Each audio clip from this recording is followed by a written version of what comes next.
फक्त साखर बंद केली म्हणजे डायबिटीस पूर्ण कंट्रोल.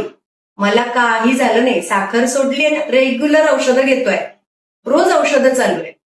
पण HbA1c तर तपासतच नाही, कधी बघितलंच नाही, काही माहितीच नाही. होतं असं? होतं ना? म्हणून मधुमेह म्हणजे नेमकं काय? डायबिटीज हा एकदम साधा सरळ सोपा आजार नाही, तो एक सायलेंट किलर आहे.